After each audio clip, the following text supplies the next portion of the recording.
Hello everyone, and welcome back to Yoshi's Woolly World on the Nintendo Wii U. I am One Wild Sheep yet again, and today, ladies and gentlemen, Jesus Christ, that sentence is hard to get out. Today, ladies and gentlemen, we are going to be taking on World 2, or at least the first two zones of World 2 of this game. And to start things off, World 2 is the game's obligatory desert world, which in most games would usually cause me to roll my eyes and go, no, not a desert level, because I normally don't like desert levels, right? Well, primarily due to the way this game looks, because it's all wool, it's all knitted and what have you, isn't it?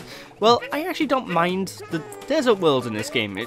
All that means is yellow instead of green. That's the only difference between the desert world. And they also have quite a few unique little features. For example, these ribbons that we're running on, these little swirly ribbons, are quite a unique little challenge in order to, well, in order to just manipulate in order to gain higher jumps. Because obviously, if you jump when you're on the higher section of this little ribbon, well, you'll jump higher. It's simple as. And it's pretty neat. I like this little... It's only a small thing, but I like this thing. It just gives you a little bit extra height when you need it. I don't know, it's quite a neat little thing the stage has. However, this is pretty much the main gimmick of this world, ladies and gentlemen. Well, I say this world. That's the main gimmick of the stage, this little ribbon thing, so, get used to it, learn how to manipulate it, love it, etc, etc, what can I say?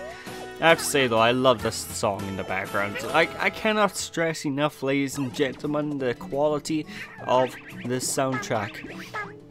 But of course, now that we are in World 2, as you can probably guess, things are a little bit more trickier to find as opposed to what they are in World 1, because obviously, well, if the game kept keeping things easy to find, what would be the point? You know, you always have to ramp up in difficulty in the second world.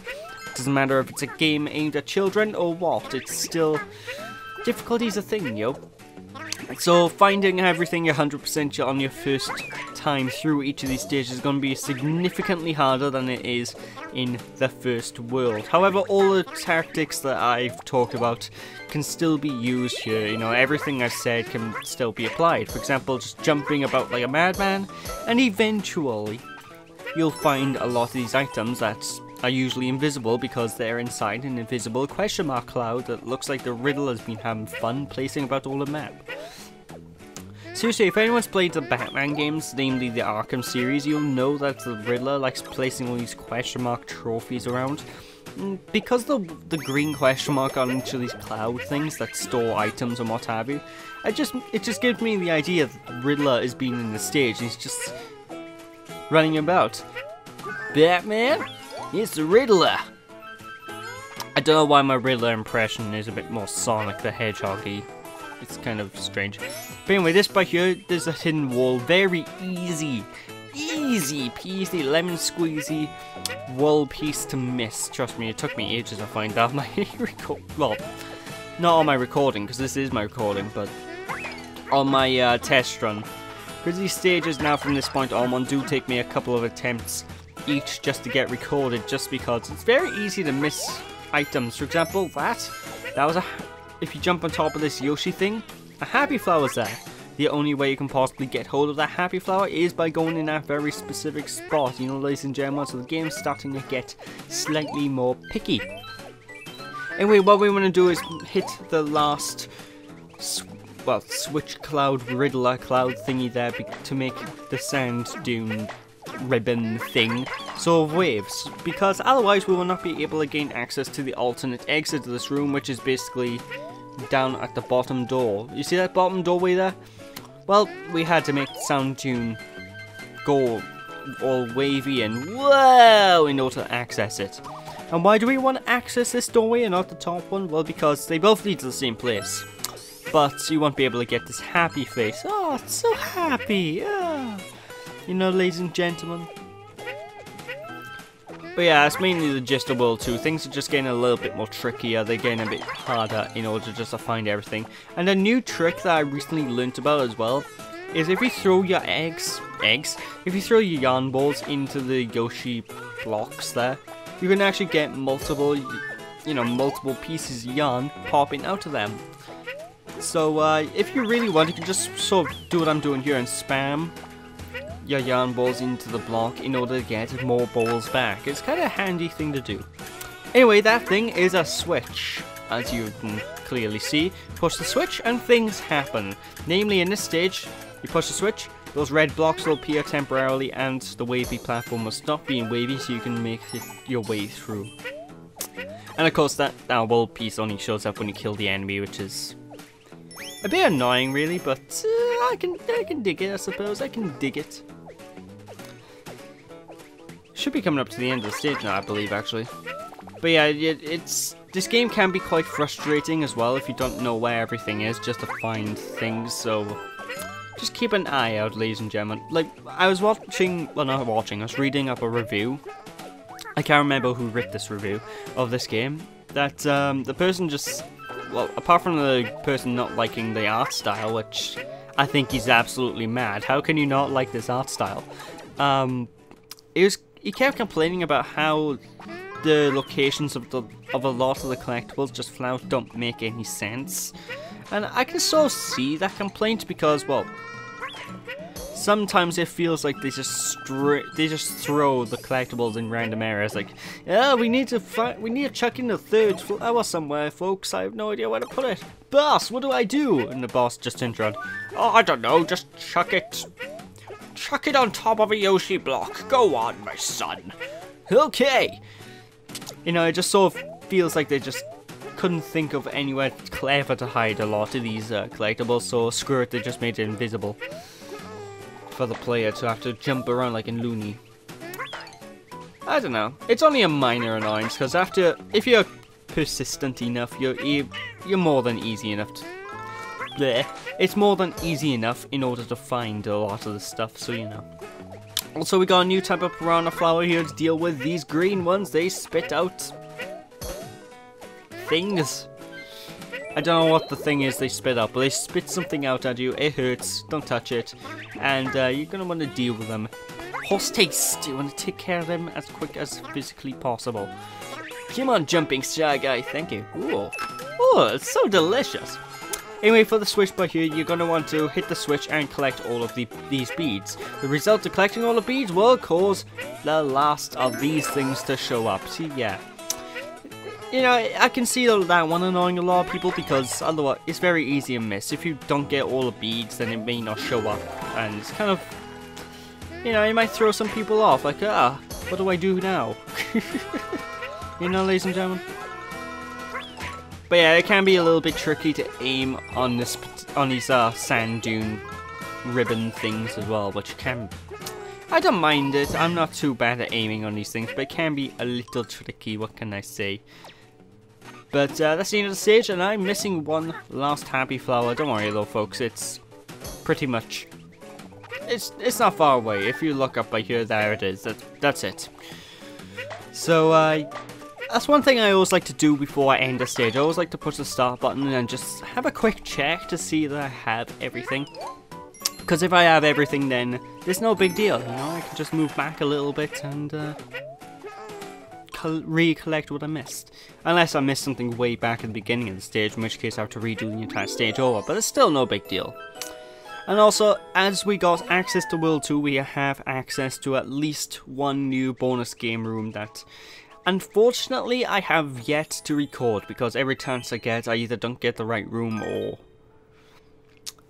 or I get one of the older bonus game rooms we've been in beforehand. So it can be, it's a little bit annoying if you want to get a certain bonus stage. They all have the same sort of, you know, thing to them, collect all the fruit, but, you know, it's still annoying if you want to show off something and you can't because it's all random.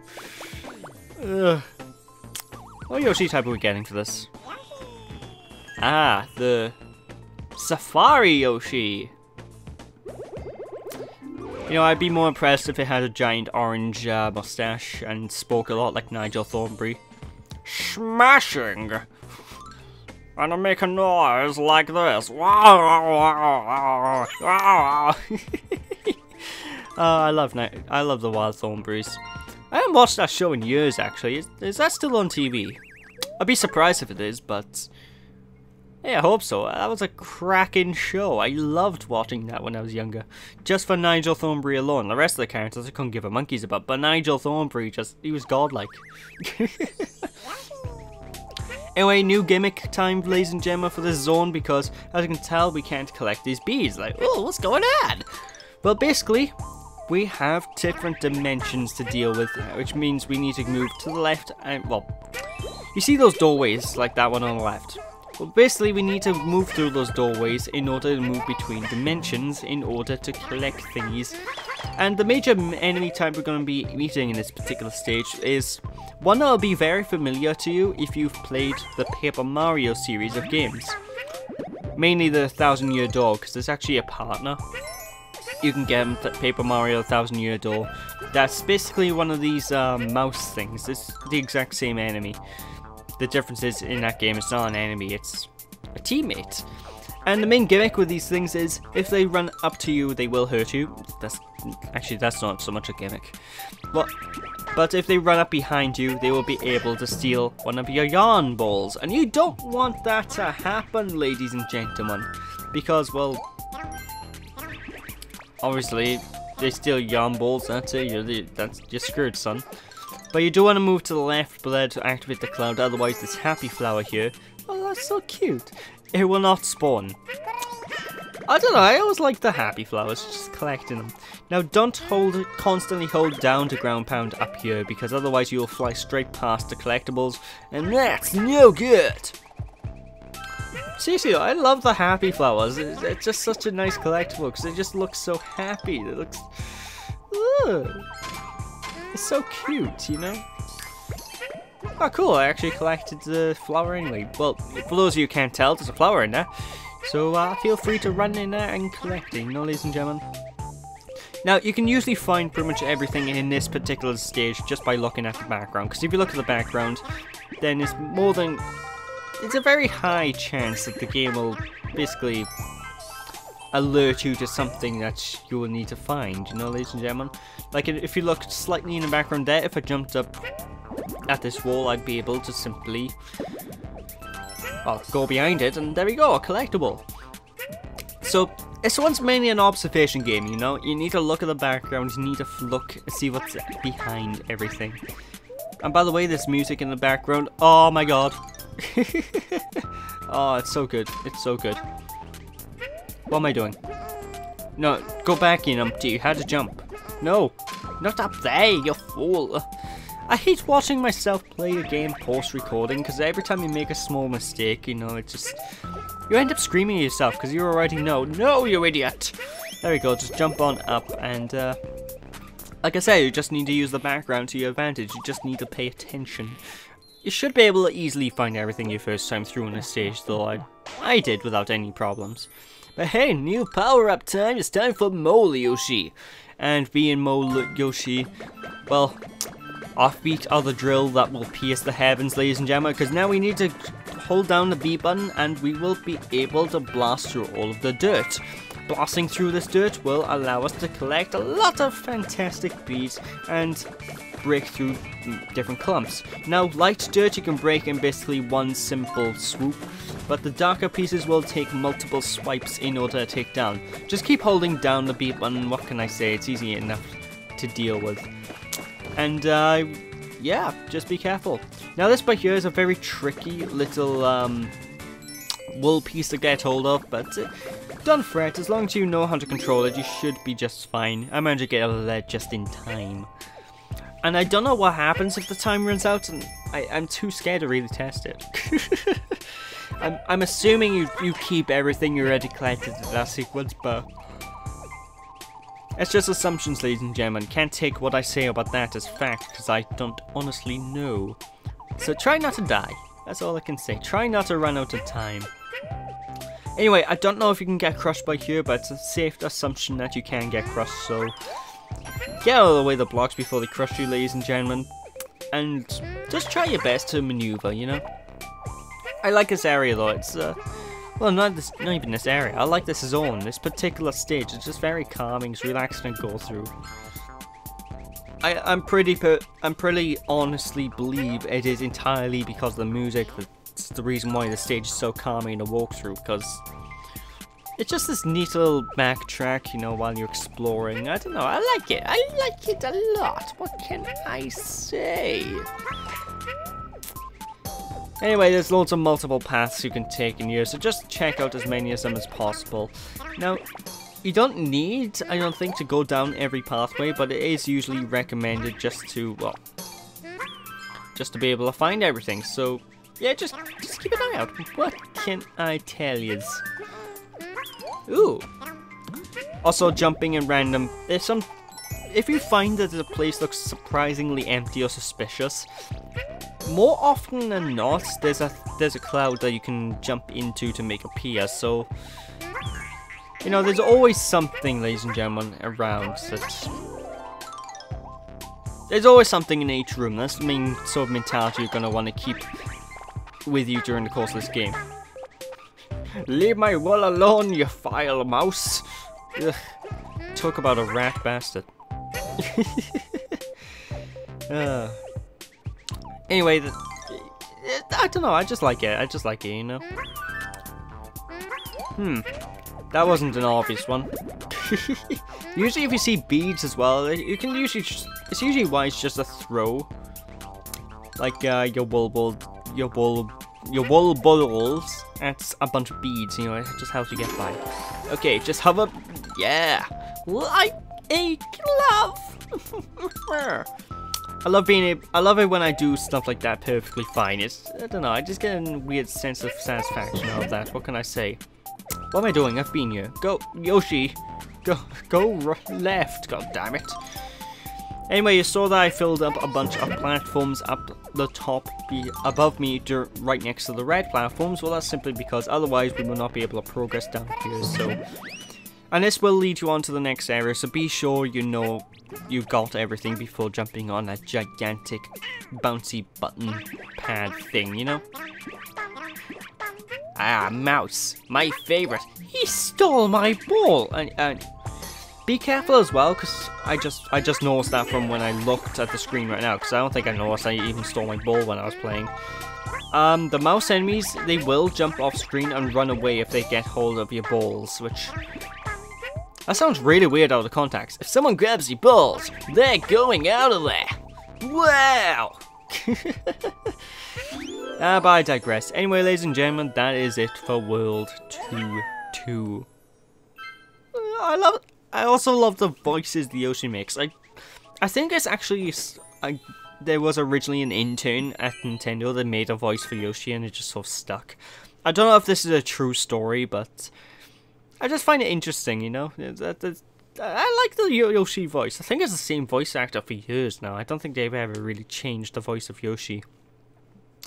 Like, I know Luigi, for example, has gone through like 50 different voices until he got the ultimate #1, oh boy, voice, you know, ladies and gentlemen. Because originally Luigi used to be just a higher pitched Mario, which always bugged me. I don't know why. It always bugged me that they just got Mario's voice and just chuck it into Audacity and just increased the pitch slightly. But I digress. Anyway, ladies and gentlemen, when we return next time, we will be taking care of this fantastic looking Yoshi, by the way. I love the way this one looks.